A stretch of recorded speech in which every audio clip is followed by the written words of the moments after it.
Ouverture ce mercredi à Conakry d'un atelier de renforcement des capacités des agents et auxiliaires ainsi que du personnel des secteurs connexes de l'état civil et système d'enregistrement des naissances.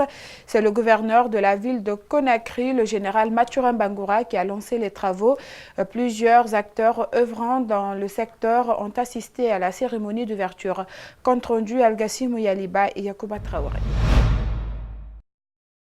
Ce sont des acteurs de l'état civil guinéen, des agents de santé, des auxiliaires de justice et des cadres du ministère de l'administration du territoire et de la décentralisation. Durant 4 jours, ces 51 acteurs vont renforcer leurs capacités afin de mieux accomplir leur mission. Il y a eu successivement des formations, des formateurs dans le cadre de la modernisation de l'état civil. Et cela à l'honneur de tous les acteurs qui interviennent dans le processus de l'enregistrement des faits d'état civil. Alors, à cette occasion, la ville de Conakry a bénéficié d'un accompagnement des bailleurs. Donc, c'est ce qui a permis l'organisation de cet atelier de lancement pour la région de Conakry. Le système d'état civil guinéen connaît encore beaucoup de dysfonctionnements, ce en dépit des efforts consentis en vue de moderniser progressivement le secteur, indiquent les organisateurs. C'est pourquoi l'UNICEF et l'agence italienne de coopération accompagnent ce processus de modernisation du secteur. Lorsqu'un système d'enregistrement des faits d'état civil fonctionne bien, il constitue une source précieuse d'informations pour la planification du développement. Enregistrer toutes les naissances en temps réel, c'est permettre au système de santé de connaître le nombre d'enfants à vacciner. Le gouverneur de la ville de Conakry, qui a procédé à l'ouverture officielle des travaux de cet atelier, exhorte les participants à suivre cette session de formation avec intérêt. Il faudrait qualifier nos méthodes de travail quand on parle de la naissance. Parce que vous savez, dans nos hôpitaux, on est en train de mettre des trucs en place pour que les naissances soient enregistrées. Je demande aux participants de se donner pour que les cours qui vont être donnés puissent être maîtrisés. Le cadre réglementaire et institutionnel de l'état civil en Guinée, la procédure d'enregistrement des faits d'état civil et l'archivage sont entre autres les modules qui seront dispensés. Amener les médias à promouvoir la formation et le perfectionnement, c'est une démarche entreprise par le Centre de formation et de perfectionnement du ministère de l'Information et de la Communication. La prise de contact de sa direction a débuté le 23 juillet avec la presse privée pour s'élargir à certains services publics du département. Gibril Ba et Abdoulaye Kamara, reportage.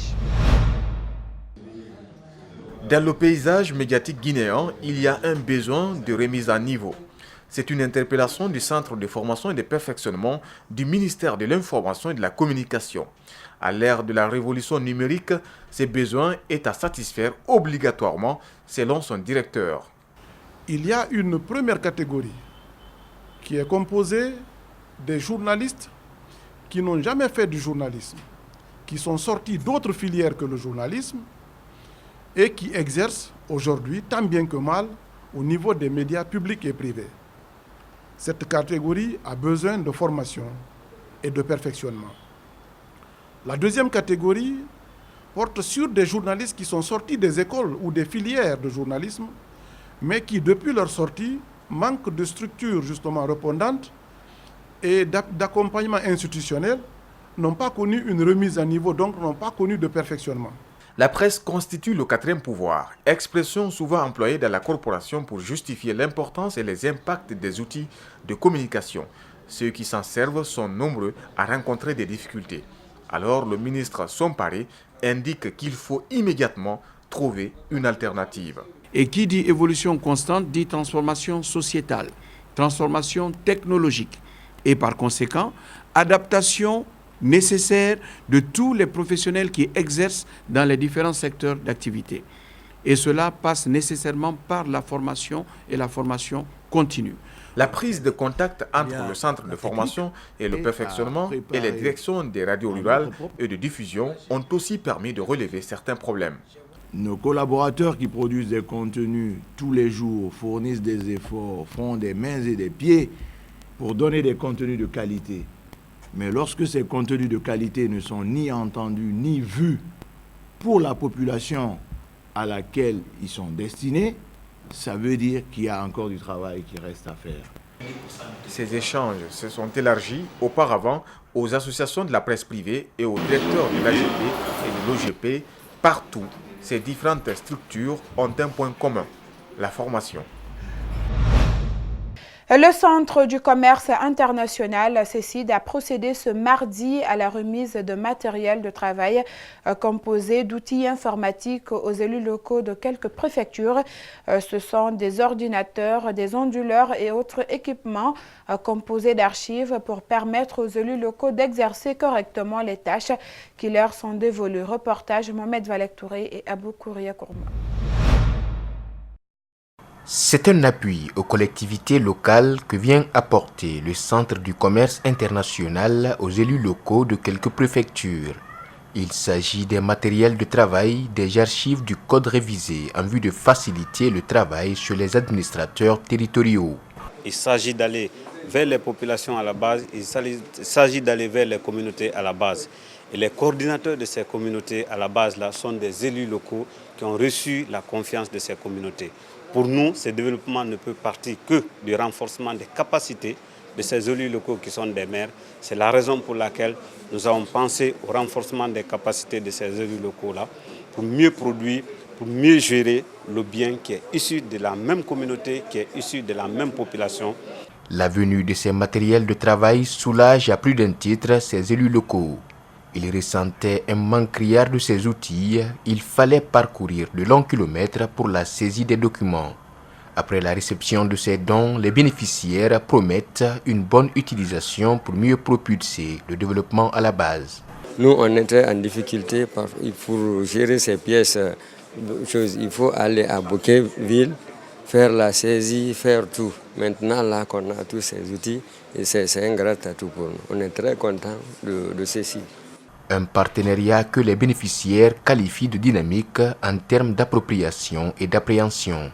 La promotion d'une administration territoriale est une nécessité qui anime les cadres de la décentralisation. C'est des instruments qu'on donne à ces collectivités. Je pense que cela va leur permettre d'accélérer la mise en œuvre des missions qui leur sont dévolues. Et ces missions ont pour finalité l'amélioration du cadre de vie, mais surtout des conditions de vie des populations à travers la fourniture de services sociaux de base de qualité. Les bénéficiaires sollicitent que ces genres d'actions se perpétuent pour permettre aux collectivités locales de bénéficier de formations de qualité.